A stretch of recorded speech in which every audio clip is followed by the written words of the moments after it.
Stand by to fall in, Polk County. This is today's veteran.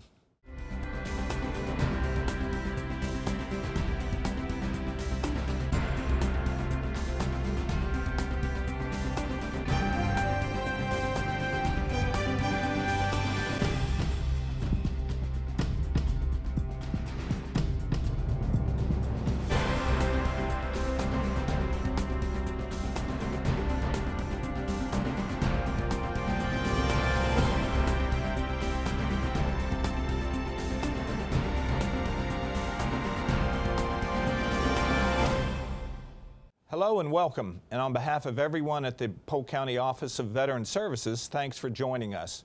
I'm your host, Tim Kirkhart, and on this installment of today's Veteran, we talk with Marvin Desselle, owner, PTSD for Vets, about their efforts to serve veterans in their community.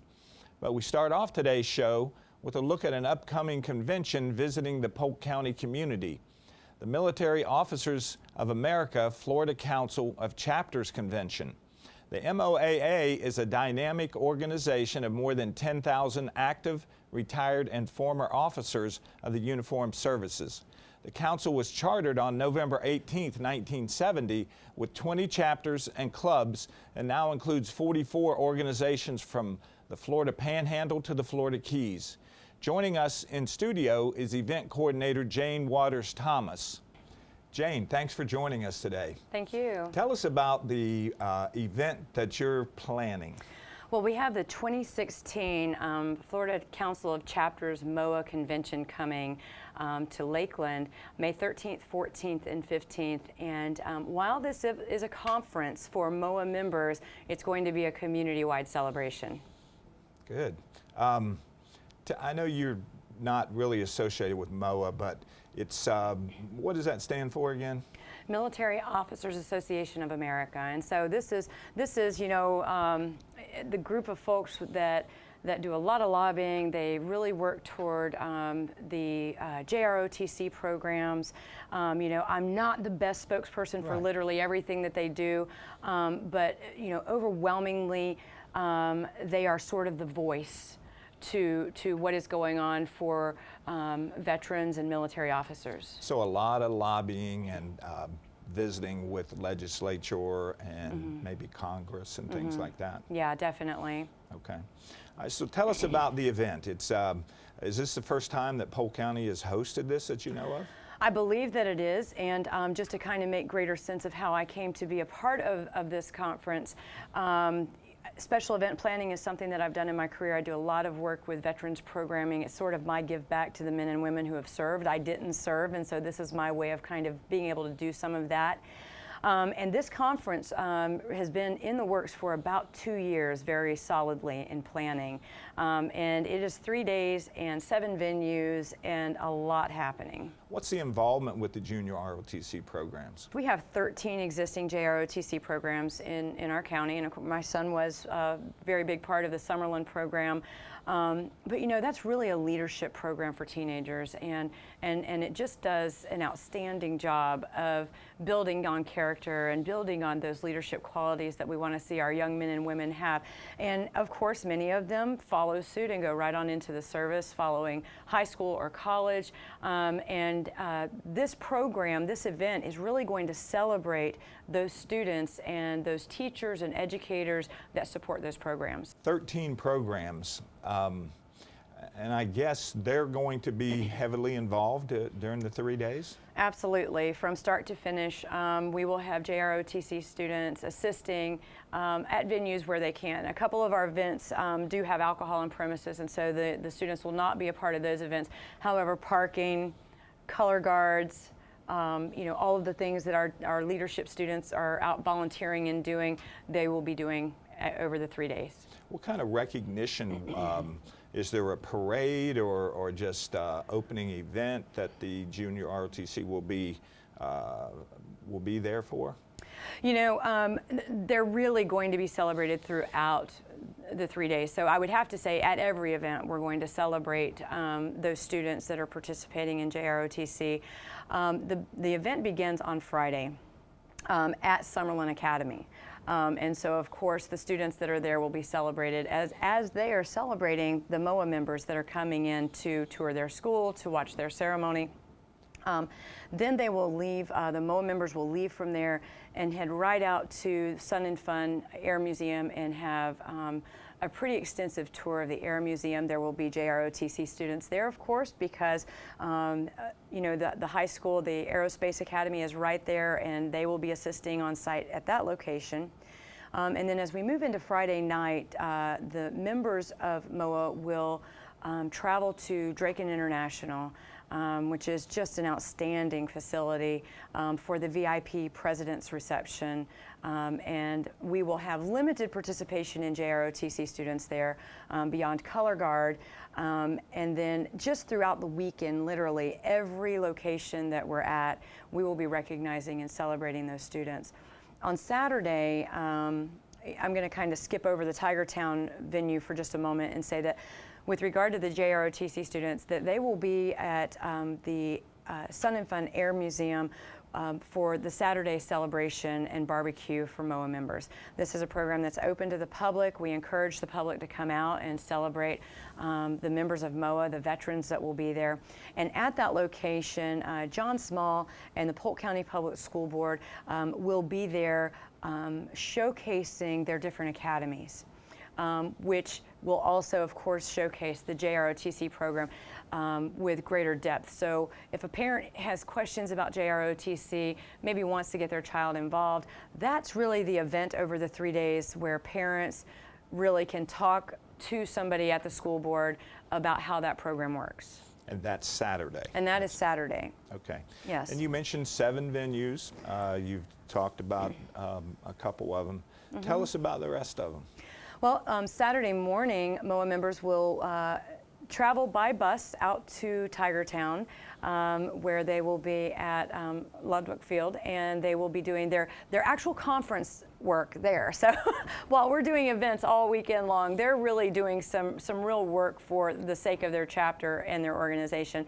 So they will be doing breakfast, and Ron Meyer will be talking about the history of that facility and the importance to military that facility has been, not only in Lakeland, but our county and our nation. Once they leave that facility, they come back to Sun and Fun for the barbecue that I mentioned and the community event. Later that evening, we will be doing a canteen program. It's just a canteen social at the Sun and Fun Air Museum. Our chair for that she's just beautiful. Her name is Linda Holcomb. When we shared with her, hey, you know, we're going to do this event, and she has a great deal, probably 20 years or more of special event planning under her belt. Well, her son recently enlisted, and she said, oh, absolutely, I'm going to do this event. You know, all of us moms are like, yes, we're going to do this event, you know. But that event is going to be very interesting, absolutely beautiful. All of our volunteers will be dressed in period clothing. 40s, 50s, 60s. We have the Lakeland Swing Band that will be there. We have swing dancers that are going to just kind of stand up at tables and start dancing. You know, after your show, now everyone will know what's happening, but the idea is to have them blend into the crowd and just stand up and just wow the audience. We will have an MIA table at that event, and we have several performers coming in to do different performances in dance and song. And the MIA table, it will be the MIA ceremony? Yes, yes. So I mean, that program literally starts at about 6 o'clock in the evening. We think it'll be over about 9. I have every thought that program may go just a little bit longer. I think that the Friday night program will also go just a little bit longer. You know, I don't know that there has been a conference scheduled the way that this one has been scheduled, with so many opportunities to see different venues and facilities of significance around one region, like within Polk County, within the Lakeland area. The fact that we're doing most of our programming out at Sun and Fun and in conjunction with the Lakeland Airport kind of lends a different environment to the event, for sure. You know, the Friday night program, which I'm very excited about at Drake International. Drake is just an amazing facility, and they do interesting work. And for civilians who aren't familiar with Draken, they're going to be wowed. You walk into a hangar with jets that are from other countries that are actually flown in air, on a daily basis at Draken. The pilots will be there. Much of the administration from Draken will be there to tell their story and what they do.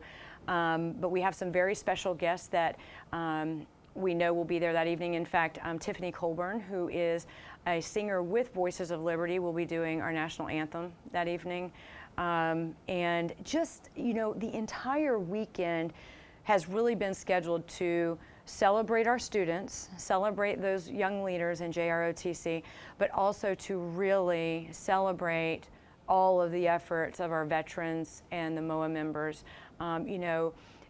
MOA, I look at MOA and I say how wonderful we have a group that lobbies just for these efforts, just that's their job. They go out and they make sure that our veterans are taken care of in a way that maybe we couldn't do without them. But then the JROTC students are just, it's past and present, and let's see which thing is most important. I think at the end of the event, we're going to find that both of these targeted points for this conference are going to be well met. Is this a yearly event for the MOAA? The convention is a yearly event, and it would be like any other working conference where the members of their chapters come together and confer. But this is definitely being done greatly different than others have been in the past. Well, having Sun and Fun here is definitely an asset to use and make use of for this. Oh, absolutely. Yeah.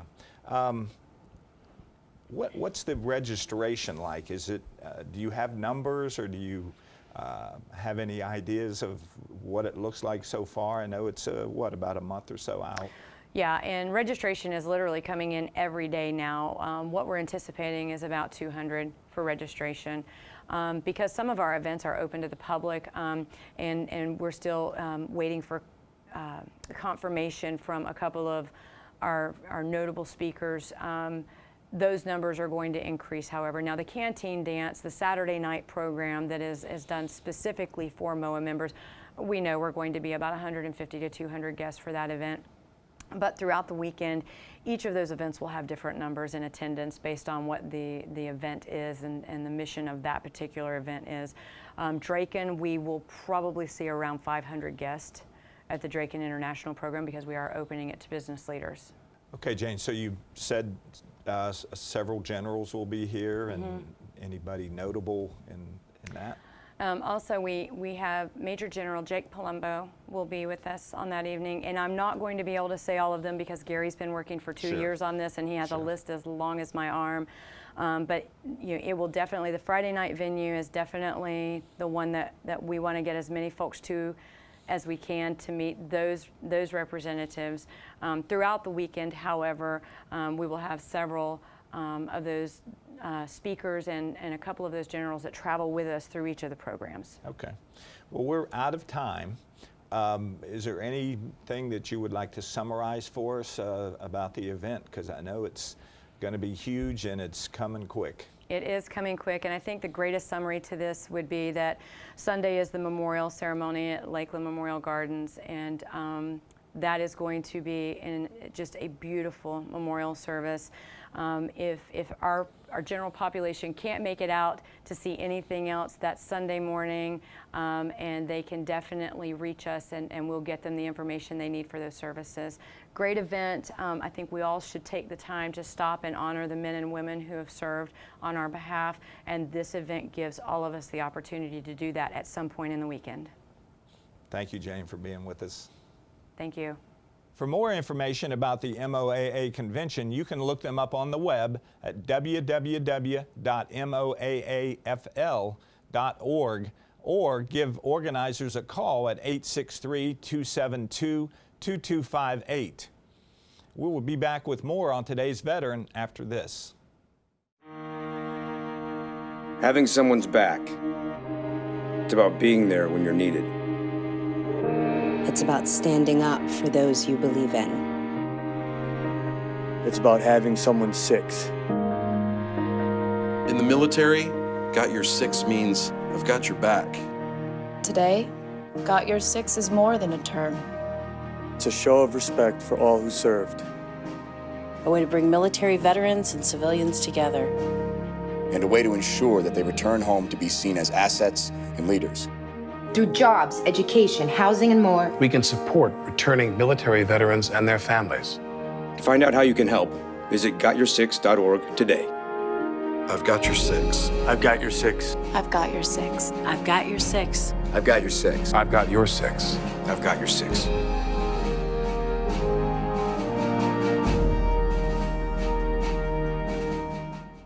Welcome back to today's Veteran. I'm your host, Tim Kirkhart. PTSD for Vets is where professional trained service dogs and disabled veterans receive specialized training to assist them with their disabilities. They specialize in helping veterans with PTSD and provide basic and advanced training for dogs and their owners. Joining us in studio is retired U.S. Air Force Master Sergeant, Vietnam and Gulf War veteran Marvin Desselle, owner of PTSD for Vets, and service dog Petey, lead dog with the PTSD for Vets. Marvin, welcome to the show. Thank you very much. Glad to be here. And we're glad to have you, and to Petey. Tell us about your program.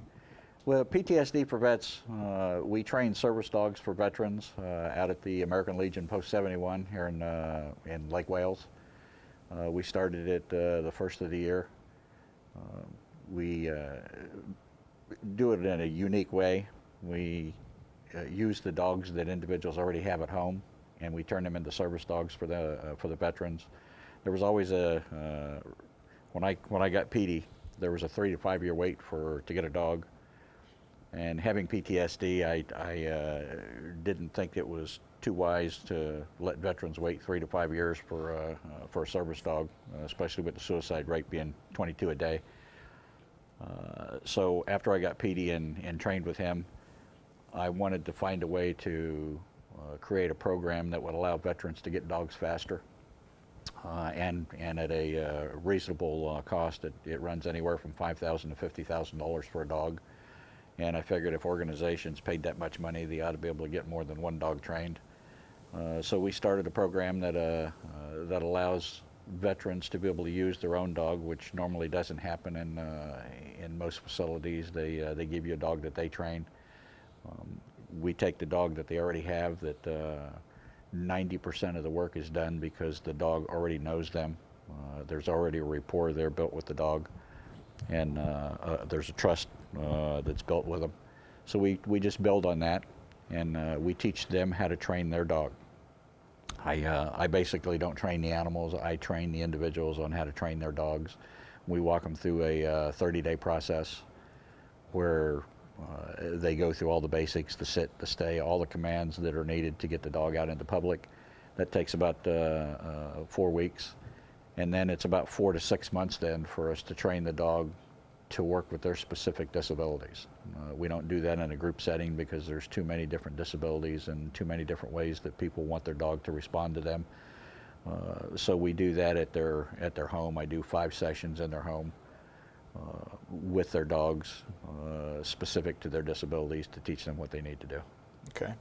How did you, how were you trained? How did you know what to do? Well, because I don't train animals, I train people. I've been doing that for about 50 years now. I've been an instructor. Working with the dogs and just knowing, when I went through my training, I found out really fast that all the dogs I always had were not retarded. It was me that was retarded, not the dogs. And it's, once you understand that the dog is an animal first, and that the dog has natural instincts that they work with, and then using those natural instincts to work with the dog becomes pretty easy. Instead of treating them like a human, I always treated my dogs like they were human instead of treating them like they were an animal. And it really is devastating to the dogs. They're happier when you treat them like an animal. So once I learned how to do that, and how to understand the dog and communicate with the dog in their language, it became pretty easy. the task of getting them to learn each of the commands became pretty simple. How old is Petey? Petey's 3. He was a rescue dog. He came from a home of 11 other dogs and 9 men that used to abuse him. They used him as a bait dog for dog fights and cockfights, so he has PTSD worse than me. I think we rescued each other. When he gets in his bad mood, I bring him out of his. When I get in my bad mood, he brings me out of mine. Is there an ideal age for a dog and the veteran to be trained? Is a dog ever too old? Now that the old adage of you can't teach an old dog new tricks is wrong. I've trained 13-year-old dogs for veterans. We usually try to get dogs that about 2 to 3 years old, so that the veteran has a good 10 years with their dog. We do any breeds, and it doesn't make no difference how old the dog is. If the individual wants their dog trained, we'll train that dog, to meet their needs. In your experience, have you had veterans that had to replace their dog, or if their dog passed? I've had 2. I've had, while we were in training, we've had some of the dogs that have had, massive heart attacks, just inherent to the breed of the dog. And we try to build that into the program. We know it's going to happen, and we try to get the individuals to understand that yes, you're going to get really attached to this animal, but at the same token, when you understand what the average age of that dog is going to be, then we can start training another dog for you to replace the dog once it passes. So walk us through what would, if a veteran with PTSD would come in and say, I need this service. Tell us how they go about it, and I know you have a step-by-step program. Yeah, we go, the first thing we do is evaluate their dog to see if their dog is going to be trainable. A lot of times people pick their own dogs, and they pick dogs for different reasons, and when you work with a service dog, you want the service dog to pick the individual. You want as much help as you can with the training process, and if the dog picks them, it's really good. That's why we use dogs, use their own dogs, and if they don't have one, we go out to the Humane Society and we have a dog select them at the Humane Society. And then we start the process after the dog is evaluated. We bring them into class, and we just start working on the basics: how to heel with the dog, how to get the dog to follow them, how to get the dog to sit, to stay, to down, to come on commands. And then we start working then on the public access training aspects of the service dog training, which is entering and exiting buildings, entering and exiting vehicles, being in crowds, walking around in crowds. We take them out to public places, to malls, wherever there's large groups of people, and we have them walk around with the dogs and just intermingle with folks to get them used to being in crowds, especially if the dog has been homebound all the time. You encourage, when you're out in public, do you encourage somebody to pet the dog that's not the veteran? No, and I try to educate the public as much as I can, that when they see a service dog, not to reach out to touch the dog as much as everybody wants to touch them. We see cute little dogs out there, really nice looking dogs that look really gentle. To please leave the dogs alone. They're a working dog, and the dog needs to be paying attention to the owner and not being distracted by well-meaning individuals coming up and wanting to greet the dog. Now they can ask the owner, and the owner then has the option of letting the dog, giving the dog a command to greet the individuals, and that way the dog knows that it can only do it on command. Tell us what does PD do for you? I mean, are you with PTSD? What is his function? I have several disabilities. I have not only PTSD. I have sleep apnea. I've got high blood pressure. I've got depression and severe anxiety. So what PD does is he's been trained to recognize each of those separately. And if I go into into one of my flashback modes, or if I go into a situation where I'm getting anxious in a crowd, he's trained to just to pull me out, to let me know, hey, it's time to go, and just distracts me and gets my attention to something else. So when he does that, I listen to him and I leave. If it's sleep apnea, I have sinus problems really bad. Sometimes I can't wear a CPAP machine, and if I stop breathing, he's trained to jump up on my chest and wake me up to get me to breathing again. How would he get you out of a crowd? Is he bark? Does he pull you, No. or what? No, he just starts yanking on the leash and gets really antsy, and I know when he starts getting antsy that he's sensing something in me, and I just I excuse myself when I walk away. And the dogs can be trained for for different ways. It depends on the dog's personality and what the dog does. So that's why we work with the individual and the dog itself to make sure that they understand each other when they communicate. How many veterans and dogs do you have in your program? I just graduated 8. Since November of last year, we've done 42. We've put 42 dogs through. I do training in Avon Park. I do training in Lake Placid, Florida. We do the training in Lake Wales. We're trying to open one in Wauchula and eventually get one opened in Okeechobee. My goal is to get these across the United States to where we can teach veterans how to train their own dogs and not have to worry about waiting periods. What, when you first started, I guess you did yourself first. Yes. And how many veterans did you have from the beginning? I only had 2 in the first class, trying to get things out, and it's grown now that I have anywhere from 5 to 8 per class. Keeps me pretty busy. How do you get the veterans and the dogs in? How, just from word of mouth? Or? Word of mouth is basically how we've been doing it. I had Channel Fox 13 came out and did a piece on us, and when they did, I was inundated with folks that needed to get their dogs taken care of. We don't charge anything to the veterans for their dogs. It runs about $1,500 a class, and I do a minimum of 2, maximum of 8 in the class. Okay. To get the training done. So that's why I say I wanted to keep the prices down. It runs about $200, anywhere from $300 to $500 per dog is basically what it works out to. Okay. But I don't want the vets paying anything for their dogs. They've already paid enough. Well, it sounds like a great program. We're out of time. Is there any final thoughts that you want to tell our audience? Well, just that they're probably going to see me coming around. I'm teaming up with a nonprofit organization to help raise money so that we can make sure that the money that's raised stays in Polk County. The money that's raised here will stay here, and it'll go toward veterans. 100% of it will go toward veterans to get their dogs. So they'll probably be seeing my face and other faces around at different businesses and asking them for donations and support. Okay. We're planning on, we just started talking yesterday, we're planning on an event for July the 1st, or for that weekend this year. We're going to have a veterans dog rodeo where we'll have different events for individuals to be able to bring their dogs out and show their stuff, what their dogs can do. Well, I want to thank you, Marvin, and thank you, Petey, for coming on the show today. Well, thank you very much. I'm glad you had me on, and it's been a real pleasure.